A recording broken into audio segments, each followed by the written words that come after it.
بسم الله الرحمن الرحيم وبه نستعين والصلاة والسلام على أشرف المرسلين سيدنا محمد. أهلا وسهلا حبايبي، وحشتوني جدا جدا جدا جدا. النهاردة بإذن الله هنبدأ المنهج الجديد لأولى إعدادي. طبعا زي ما احنا عارفين إن دي أول سنة يتطبق، وبإذن الله كل اللي يشتغل معانا ويتابع حلقاتنا مش هيبقى فيه اسهل من الرياضيات دي تماما. بس في طلب واحد بس بعد اذن حضرتك. طبعا احنا طالعين من 6 ابتدائي، خلاص دخلنا على مرحله جديده، فلازم الرياضيات دي يعني اولى اعدادي دي خلي بالك سلمه مهمه جدا جدا، لان اي حاجه باخدها فيها هيترتب عليها كل السنين الجايه، سواء تانية اعدادي، تالتة اعدادي، ثانويه عامه باذن الرحمن. ويا رب يا رب يا رب كل حبايبي يتفوقوا في الرياضيات بإذن الله. ونبدأ بإذن الرحمن. أول واحدة معانا يا ولاد درس مهم اسمه التناسب. طيب يعني إيه كلمة التناسب في الأول؟ التناسب معناها تساوي نسبتين أو معدلين على الأقل. تمام. طيب تساوي وعرفناها. طب يعني ايه كلمة نسبتين يا مستر أو معدلين؟ كلمة نسبتين كلمة نسبة يعني كسر. لما أجي أقول لك 2/3 ده كده نسبة. خلاص؟ 1/4 ده كده نسبة. طيب لو سويت بين نسبتين يبقى ده اسمه ايه؟ يبقى اسمه تناسب. طب يا مستر ازاي اساوي بين نسبتين؟ هقول لك يا بطل او يا بطلة، التساوي بتبقى عن طريق حاجة من الاتنين، يا ضرب يا قسمة. يعني ما ينفعش اجمع واطرح يا مستر؟ لا ما ينفعش. يضرب يقسم. يعني لو ضربت نفس الرقم هنا، طبعا لو ضربت في 2 فوق وضربت في 2 تحت، 2 في 2 ب4، و2 في 3 بكام يا بطل؟ ب6. خلاص يبقى 2/3 بيساوي 4/6. يبقى كده في نسبتين يا مستر اتساووا، حققت شرط التناسب. خلاص ده كده بالنسبة للنسبتين. طيب المعدلين، يعني ايه كلمة معدل؟ كلمة معدل هي نسبة بين كميتين بس مختلفين النوع. يعني ايه الكلام ده؟ لما اجي اقول لك انا بمشي، العربيه بتمشي، السياره بتمشي 80 كيلومتر في الساعه. الكيلومتر دي مسافه، والساعه دوت زمن. لما اقسم مسافه على زمن اللي هي السرعه المسافه على الزمن، يبقى ده اسمه معدل. يبقى اسمه ايه؟ معدل. طيب 80 كيلومتر في الساعه، يبقى طبيعي لما اضرب في 2 فوق، 80 في 2 ب160، و1 في 2 ب2. يعني الساعة الواحدة ب80، الساعتين ب160، الساعة 3 ساعات ب240، وممكن أعمل 200,000، يعني 200,000 معدل. يبقى هنا سويت بين معدلين أهو، 80/1 بيساوي 160/2. طيب سويت بين نسبتين، 2/3 بتساوي 4/6. يبقى أنا كده حققت شرط التناسب. خلاص؟ تساوي نسبتين او معدلين، خلي بالك ايه؟ على الاقل. يعني ممكن اساوي 3، ممكن اساوي 4، بس اللي انا محتاجه 2 فقط. طيب ازاي اكتب التناسب؟ اول حاجه بيقول لك افترض ان التناسب A/B بيساوي C/D. احنا لسه قايلينها من شويه. طيب ركز بقى معايا في الحته دي. فان A وB وC ودي تسمى كميات متناسبة. A وB وC ودي. يعني A أول متناسب، B تاني متناسب، C تالت متناسب، D رابع. حلو. يبقى أنا A/B بيساوي C/D. طب في طريقة تانية؟ في طريقة تانية. إن أنا أكتبها إيه بقى؟ أنا أخدت النسبة قبل كده، يا إما أقول A/B يا إما أقول A إلى B. النقطتين اللي فوق بعض دي معناها A إلى B. هي A إلى B معناها A/B. الناحية التانية C إلى D اللي هي C/D. طيب في حاجة مهمة أوي أوي أوي أوي، إيه هي؟ لما باجي أكتب التناسب بالطريقة دي، اللي في النص البي والسي اسمهم الوسطان. اسمهم إيه؟ الوسطان. طيب طيب الاي والدي اسمهم ايه؟ الطرفان. ليه الكلام ده؟ اهو ايه ودي اهو على الطرف يبقى طرفان، بي وسي في النص يبقى ايه؟ وسطان. يبقى دول كده اللي في النص الوسطان، اللي على الطرف الطرفان. طيب انا ليه بقول اللي ده اسمه وسطان وطرفان؟ عشان في عندي حاجة اسمها خاصية الضرب التبادلي، ان حاصل ضرب الطرفين بيساوي حاصل ضرب الوسطين، اللي ليها انا بسميها تانية طريقة المقص، ان A على B بيساوي C على D، هعمل A في D بيساوي B في C او C في B. يعني الترتيب مش مهم، لا الضرب الترتيب مش مهم. يعني ممكن اقول D في A بيساوي C في B، او العكس A في D بيساوي B في C. A في D يساوي B في C.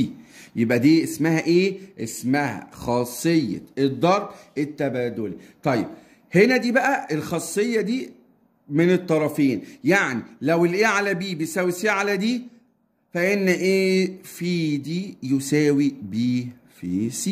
طيب العكس، لو A ضرب D أو B ضرب C هنقول فيه، فإن A و B و C و D يسمى تناسب. طيب مستر معلش ما فهمتش حاجة، ممكن تديني مثال؟ طيب لما اجي اقول لك 2 على 5 بيساوي 4 على 10، بيجي لك السؤال في الامتحان: هل الزوجين او الكسرين او النسبتين متناسبان او لا؟ طب انا بعرف منين؟ بعرف عن طريق المقص. فبكتب 2 على 5 بيساوي 4 على 10 واعمل المقص، انا راسمها اهو. طيب ها 2 في 10 بكام؟ اكتب اهو 2 في 10 ب20. 4 في 5 بكام؟ 4 في 5 ب20. يعني الاتنين بيساووا بعض يا مستر؟ ايوه، يعني اتحقق الايه؟ اتحقق المراد. يعني ان حاصل ضرب الطرفين بيساوي حاصل ضرب الوسطين، يبقى كده حضرتك اسمه تناسب. خلاص؟ طيب مثال تاني: حدد أي من أزواج التناسب يمثل تناسب. 4 على 7 بيساوي 12 على 21. نرسم المقص مع بعض أهو. 4 في 21 يساوي 7 في 12. 4 في 21 يجي على الآلة الحاسبة، 4 في 21 ب84 أهو. 12 في 7 12 في 7 برضه ب84. يا اكتب كده 84 و84 واقول له يمثل تناسبا، يمثل تناسبا. طيب 6 على 10 و10 على 25، ارسم المقص.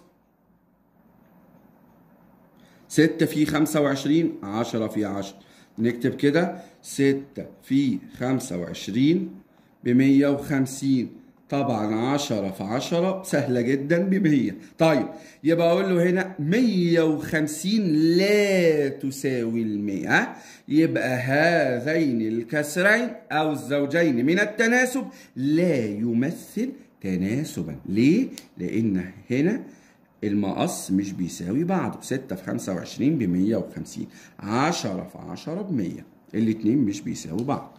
طيب كده خلصنا؟ لا يا مستر ده احنا عايزين نحل كتير. طيب مثال كمان اهو، نعمل 5 في 4 والناحية التانية 3 في 6، نقول له 5 في 4 والناحية التانية 3 في 6. 5 في 4 بكام؟ ب20.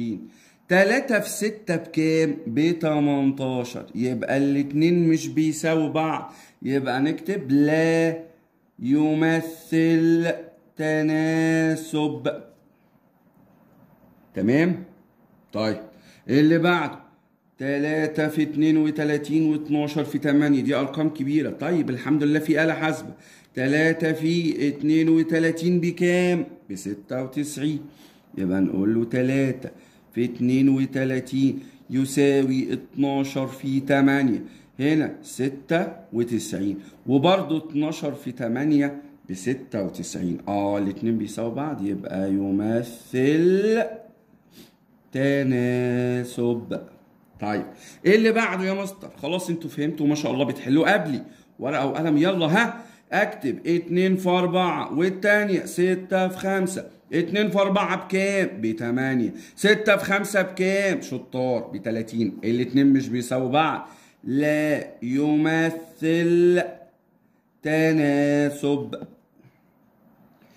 واحدة كمان 3 في 10 و5 في 6 سهلة دي 3 في 10 و5 في 6 3 في 10 ب30 5 في 6 أيضا ب30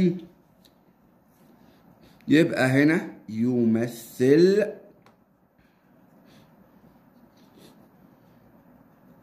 تناسب. بص يا ولاد يبقى لما يقول لك في الامتحان عشان ده سؤال امتحانات باذن الله طبعا هل الزوجين تناسب عفوا يبقى اعمل النقص. الاتنين بيساووا بعض خير وبركه تناسب، ما بيساووش بعض نقول له شكرا ما انحرفش. اللي بعد هنا بقى بيصعبها عليا جايبهم لي جنب بعض ولا صعبها ولا حاجه، مش انا لسه قايل لك طرفين ووسطين يعني ده كده اللي جنب بعض دول الوسطين واللي بعاد عن بعض دول الطرفين. طيب هقول كام؟ اللي بوسطين 8 في 15. طيب الطرفين 24 في 5. خلاص يبقى اللي في النص نكتب على الآلة 8 في 15 بكام يا بطل؟ ب120 يبقى اكتب تحتها 120. طيب 24 في 5 ب120 برضو. يبقى انا اقول له هنا هو هنا قال لك في كل مما ياتي هل متناسبه؟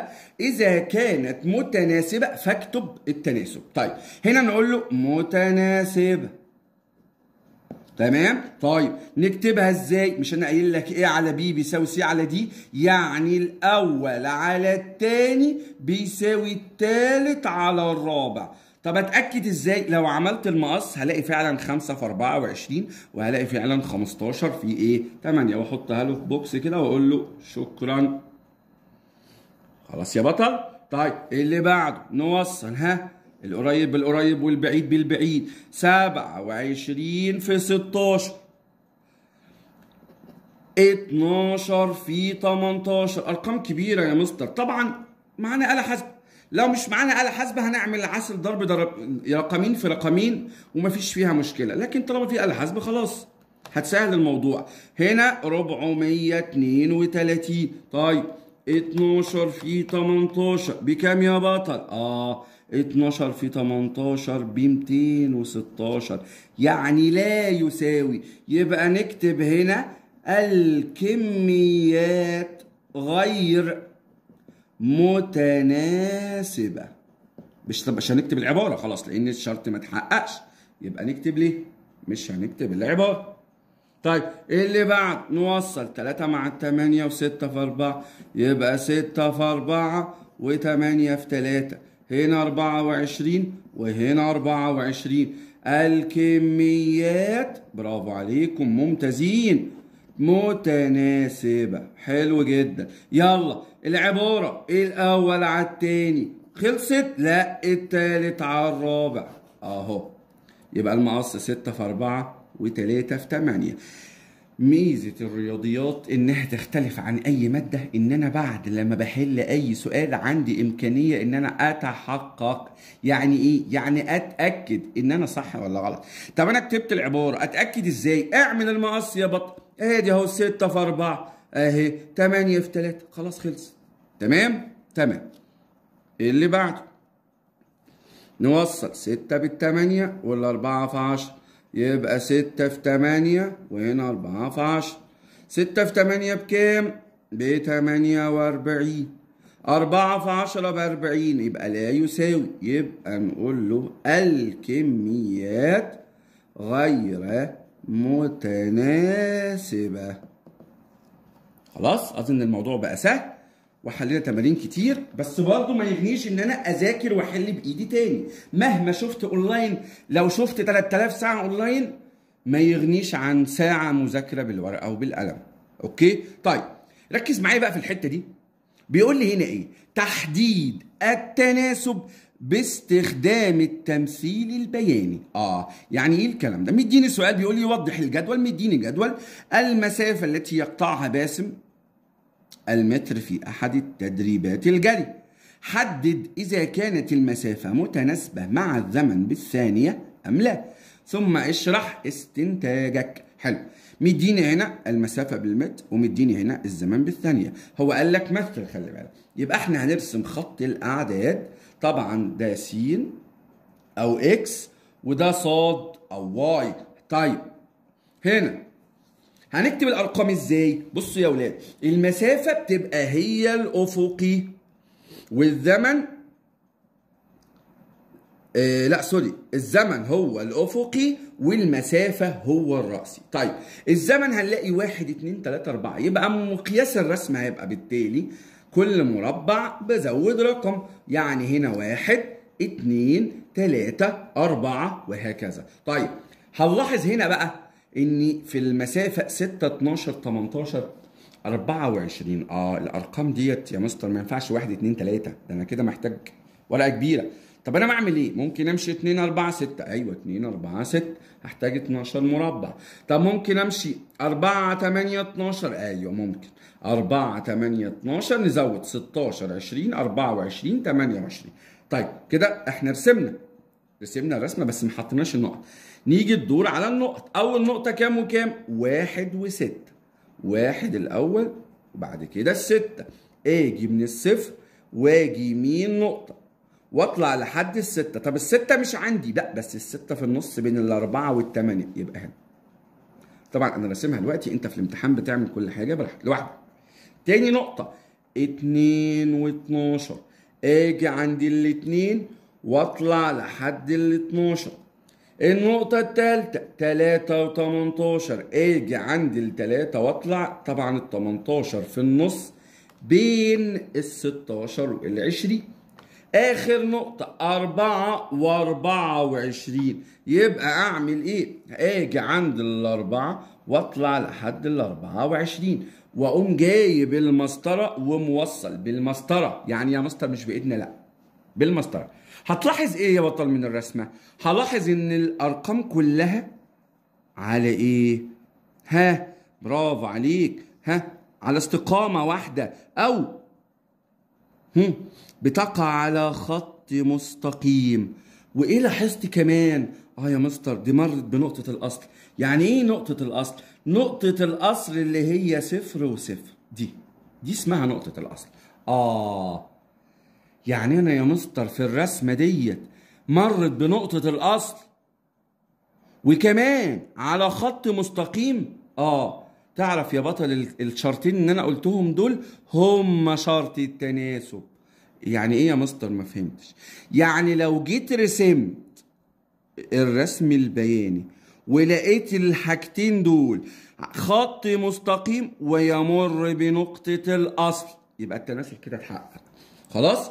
يبقى هنكتب هنا في الاستنتاج النقط، طبعا دي في الإجابة، الممثلة للأزواج المرتبة تقع على خط مستقيم يمر بنقطة الأصل. أهو أدي خط مستقيم ومر بإيه يا بطل؟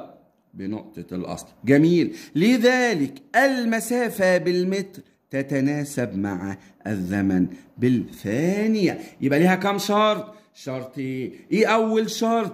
تبقى خط مستقيم، يعني مش معوجة مش منحنى مش نص دايرة، لا مستقيم. وايه كمان؟ يمر بنقطة الأصل.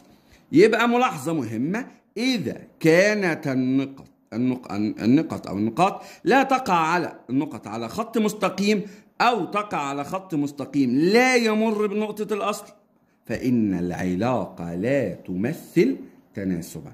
طب يا مستر ممكن تدينا أمثلة؟ هقول لك هو ده اللي أنا هعمله. طبعا كل دي أسئلة كتاب المدرسة. أي من العلاقات تمثل تناسب؟ أهو من غير ما أبص، مرت بالأصل بس مش خط مستقيم، شكرا، لا تمثل تناسب. خلاص. تاني واحدة خط مستقيم يا مستر، مرت، لا شكرا، لا تمثل تناسب. التالتة خط مستقيم، اهو خط مستقيم ومر بنقطة الأصل، يبقى يمثل تناسب. طيب الرابع خط مستقيم يا مستر، مر ولا لا؟ ما مرش، لا هنا وصل للواحد، لا يبقى لا يمثل تناسب. ركز معايا بقى يا بطل عشان الجزئية دي هو ده اهم حاجه في الدرس، الحته دي، الجزئيه دي. فركز، ولو انت مش مركز لو سمحت سيب اللي في ايدك وركز معايا. طيب عشان لو فهمت الحته دي انت فهمت الدرس خلاص. طيب حل التناسب، بيديني تناسب، بيديني في مجهول اسمه اكس او واي او ايه او اي رمز يا بطل، ويقول لي ايه وكده. طيب انا لسه قايل لك حضرتك ان التناسب بعمل فيه ايه؟ بعمل فيه مقص. حلو جدا. يعني اول حاجه اعملها المقص. تمام. طيب يعني انا ممكن اقول له ايه؟ اكس في 12 اكس بتساوي 21 في 16. خلاص؟ المقص اهو، بدأت 12 في اكس ب 12 اكس، ونكتب 21 في 16 بكام؟ على الآلة ب 336. يبقى نكتب 12 اكس بيساوي 336. بقت دي معادلة. طب كنا بنحل المعادلة ازاي؟ تعال اما افكرك. لو المعادلة فيها جمع بحلها بالطرح. طب لو المعادلة فيها ضرب، طب ما فيش، ايه اللي عرفني ان فيها ضرب؟ 12 اكس دي معناها 12 في اكس. تاني اما اقول لك 12 اكس معناها 12 في اكس. طيب يعني دي ضرب يا مستر. طب يعني احلها بايه؟ شطار، احلها بالقسمه. طب اقسم على ايه؟ على ال 336 ولا 12؟ هقول لك بقى، هات ودنك، هقول لك سر بيني وبينك. بقسم المعادله على الرقم اللي جنب المجهول. تاني، بقسم المعادلة على الرقم اللي جنب المجهول. طب فين الرقم اللي جنب المجهول؟ اللي لازق فيه، اللي هو ايه؟ ال 12. يبقى انا هنا بقول 306، طبعا 12 مع ال 12 راحت، 336 على ال 12. يبقى الاكس بكام يا بطال؟ ب 28. طب يا مستر ما ينفعش اجيبها في خطوة واحدة؟ انا لسه هقعد اعمل المقص واضرب على اللي جنب. هقول لك على طريقه سهله جدا في خطوه. ايه هي؟ اول حاجه، مش انا عندي مقص، المقص ده ليه ايدتين، ايد كامله وايد ناقصه. يعني ايه ايد كامله؟ ايد كامله يعني الحتتين موجودين، الرقمين موجودين. طيب والايد الناقصه اللي ليهم ايد كامله مين؟ ال 21 وال 16. والايد اللي ليه ايد ناقصه اللي قدام الاكس. طيب يعني يا مستر اللي قدام الاكس دوت هو اللي تحت. اللي قدام الاكس ايه؟ هو اللي ايه؟ هو اللي تحت. يعني الايه اللي تحت؟ ال 12، واللي فوق الايد الكامله. يبقى 21 في 16. يبقى انا كده جبتها في خطوه واحده. تاني، انا عندي تناسب، ركز معايا عشان دي والله مهمه. اللي قدام الاكس تحت يبقى 12. طب فوق 21 في 16. يبقى اي حاجه في تساوي التناسب في المقص يبقى الاكس بتساوي الواي بتساوي الايه بتساوي اللي قدامها في المقص. مين اللي قدامها؟ اللي قدامها في المقص ال 12. يبقى ال 12 دي تحت والرقمين التانيين فوق. طب اعملها ازاي يا مستر على الاله؟ هقول لك بص كده، لو عندك آلة حاسبة كاسيو زي كده، في عندك الكسر. بص ايدي فين اهي. هتلاقي كسر مربع فوق ومربع تحت. اكتب فوق 21 في 16. خلاص كده؟ طيب انزل تحت ازاي يا مستر؟ بالسهم. بص في عندي 4 اسهم، يمين شمال فوق تحت. انزل بالسهم لتحت. هات الاله الحاسبه وجرب معايا، كله يجيب الاله الحاسبه. 21 في 6. طب انت معكش اله حاسبه؟ لا ممكن تعملها عادي، تقول 21 في 16 لوحدها 336، وبعد كده اعمل اسم مطوله على ال 12 وتطلع الاجابه. بس انا بقول اللي معاه اله حاسبه. تمام. 21 في 16 فوق. خلاص انزل تحت بالسهم اللي تحت، اكتب فيه 12 اهي في خطوه واحده. ادوس شكرا، اكس بتساوي 28. خطوه واحده. خلاص يا بطل؟ طيب اللي بعد. خلاص يا مستر انا عايز الطريقه السهله. من عينيا المقص ونكتب اكس. انتوا اللي هتقولوا مين اللي قدام الاكس في المقص؟ مين؟ ال 25. يعني ال 25 فين؟ تحت. وفوق نقول له 75 في 300. نيجي عند الآلة، خلاص ندوس على الكسر، نكتب 75 في 300 وننزل بالسهم اللي تحت ونكتب 25. يعني الإجابة 900. طيب اللي بعده، يلا ورقه وقلم، برافو. يبقى اكس بتساوي قدام الاس مين تحت؟ الاكس 300 يبقى تحت، وفوق نقول 25 في 75. ها نكتب هنا الكسر، خلاص عرفت. 25 في 75 وتحت 300 الإجابة. بص بقى ركز معايا في الحتة دي. هنا طلع كسر اسمه 25 على 4، يبقى ده لو كسر. طيب لو انا عاوزه عدد عشري اعمل ايه؟ في عندي هنا زرار في الآلة اسمه اس دي، بص كده اسمه ايه؟ اس دي. فين مكانه يا مستر؟ فوق الدل، الدل يعني الديليت، فوقيه اس دي. خلاص؟ الاس دي ده لو دوست عليه هيبقى عدد عشري. ها الاس دي 25 على 4، معلش عفوا، ادوس على الاس دي هتبقى 6 و25 من 100، يعني 6 وربع. طيب اللي بعده يا مستر المقص. تمام. الاكس بتساوي مين اللي قدام المقص؟ ال 300 تحت، وهنا 75 في 25. لا السؤال ده متكرر، السؤال ده هو متكرر، لا مش متكرر. 75 في 25 على 300، ايوه زي ده بالظبط. او هنكتبه تاني 75 في 25 على 300، نكتبه تاني مش مشكله.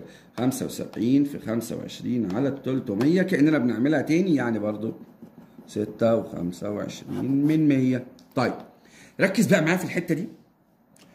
اكمل التناسبات لان في كذا نوع. طيب اول نوع بيقول لي 6 على 8 بيساوي نقط على نقط، يعني هو مديني كام رقم؟ مديني رقمين وعاوز الاثنين التانيين. اللي ركز معايا في اول الحلقه قلت له ايه؟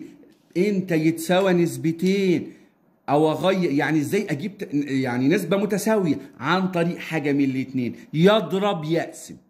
يضرب في نفس العدد فوق وتحت يقسم. طيب انا هنا عايزين نضرب، اوكي نضرب في 2 على 2 يبقى 12 على 16. طب يا مستر انا عايز اقسم، عادي اقسم على الاثنين ده عشان اعداد زوجيه. 6 على 2 ب 3، 8 على 2 ب 4. طب يا مستر انا ضربت في 2 بقت 12 وتحت 8 في 2 ب 16، صح.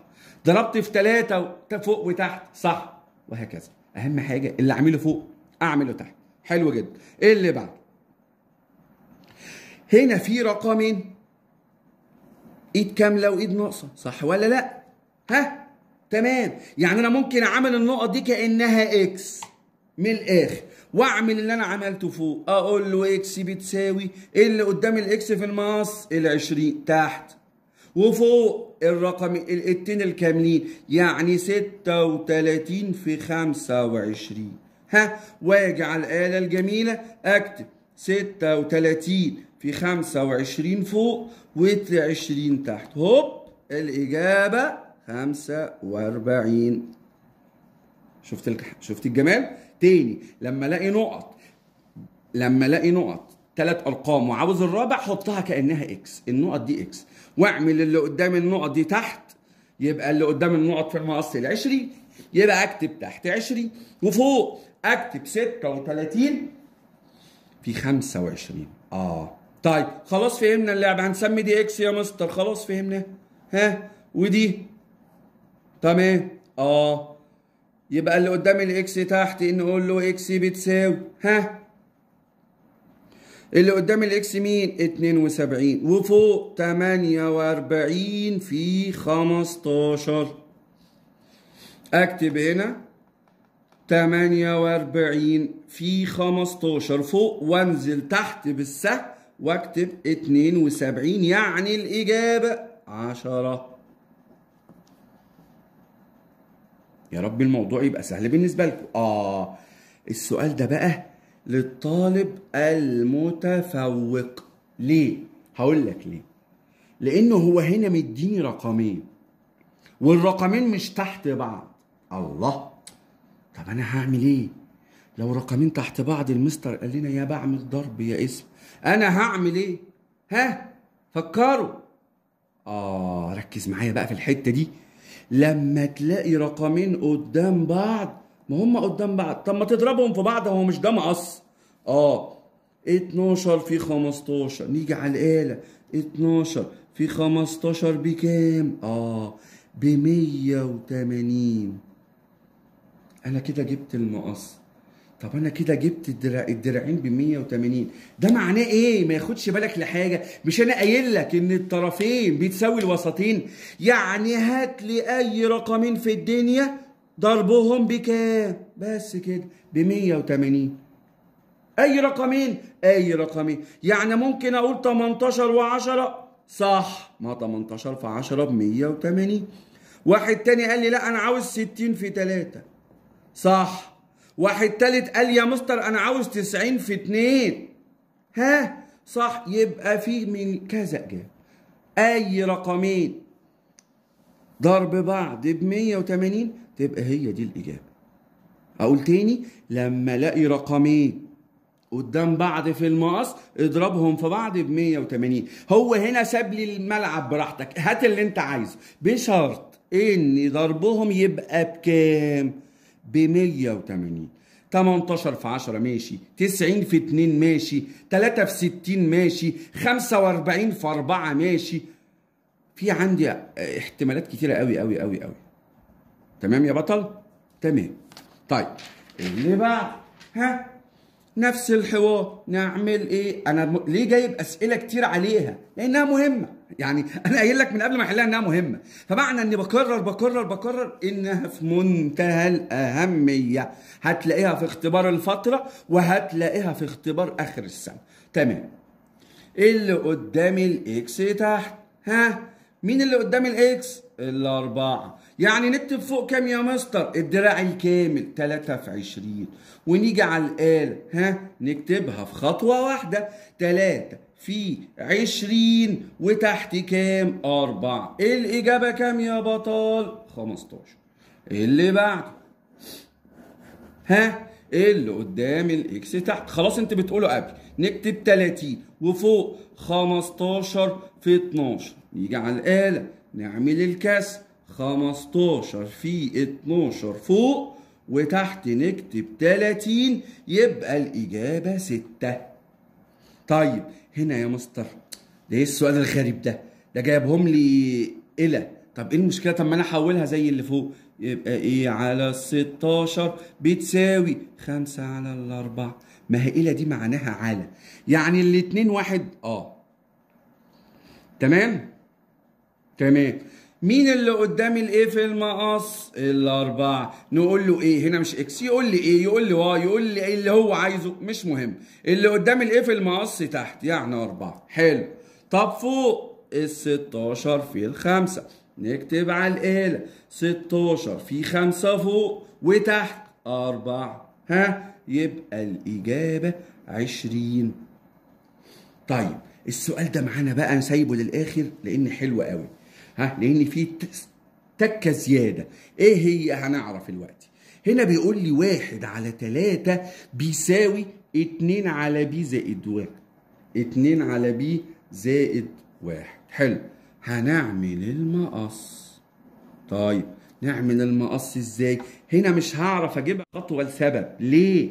لأن أنا فوق يا مستر كان الإكس لوحدها ما فيش معاها حد جنبها. أما أنا هنا البي جنبها زائد 1. فلازم ازود خطوه زياده. يعني انا هعمل المقص بس مش هعملها في خطوه. ازاي؟ اللي انا المفروض اول حاجه هقول 1 ضرب بي زائد 1، والناحيه الثانيه هقول 2 في 3. عادي جدا. خلاص كده. طيب هنا دي خاصيه التوزيع، ولحسن حظنا ان الواحد ملوش لازمه. يعني لو قلت 1 في بي ببي، 1 في 1 بواحد، ممكن يجي لي السؤال ده مكان الواحد 2 يصعبها اكتر، يعمل خطوه زياده. خلاص هحلها لكم لو 2 هنا. يعني مثلا بس اما اخلص دي الاول. بي زائد 1 2 في 3 ب6. تمام.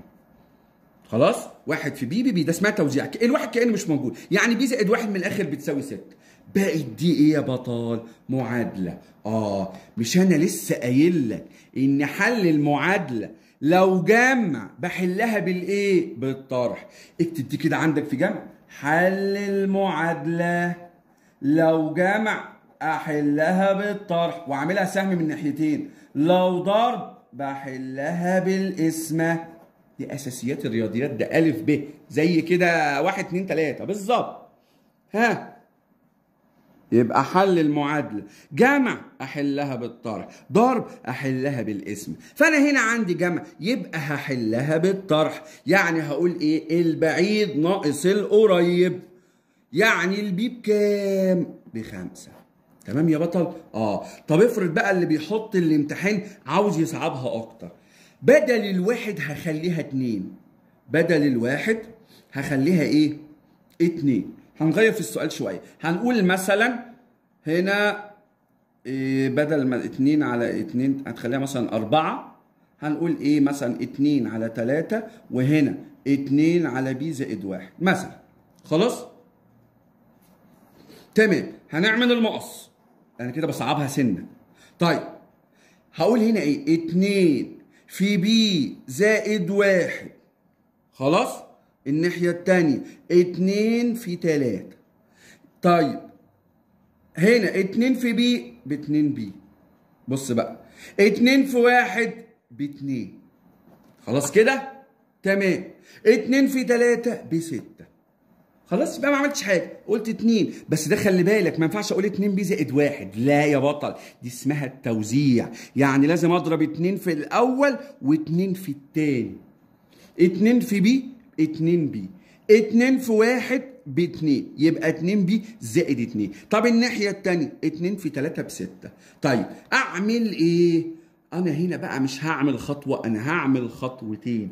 اول خطوه هعملها الجمع، هخلص منه بالطرح. يعني هقول 2 بي، ال2 دي الناحيه الثانيه هتتفضل مشكورا، يبقى 6 ناقص 2.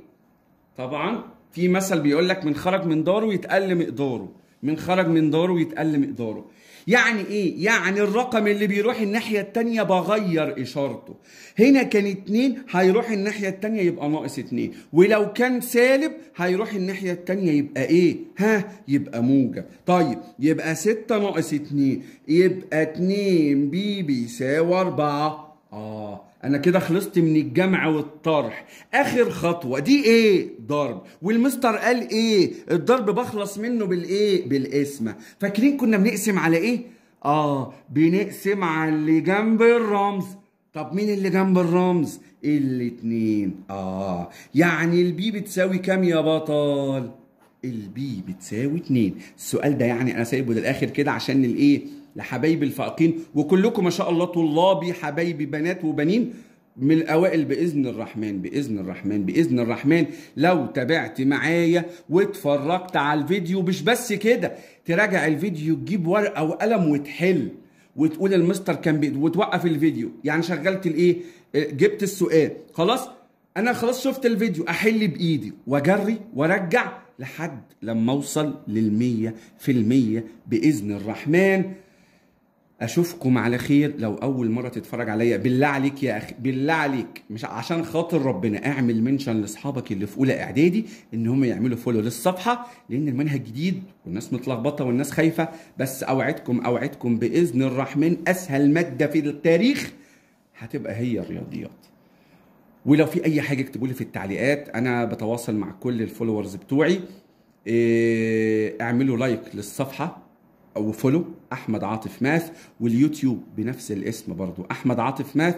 وان شاء الله هتلاقوا البلاي ليست اللي هي الدروس هتلاقيها بالترتيب على اليوتيوب. خش على قناه اليوتيوب ودور على البلاي ليست او قوائم التشغيل، هتلاقي كل الحلقات سواء في جريد 7 او جريد 6 او الرياضه اعدادي وابتدائي، هتلاقيهم بالترتيب. يا رب يا رب يا رب يكون الدرس بسيط وسهل. اشوفكم على خير، وما توفيقي الا بالله، عليه توكلت واليه انيب. والسلام عليكم ورحمه الله وبركاته.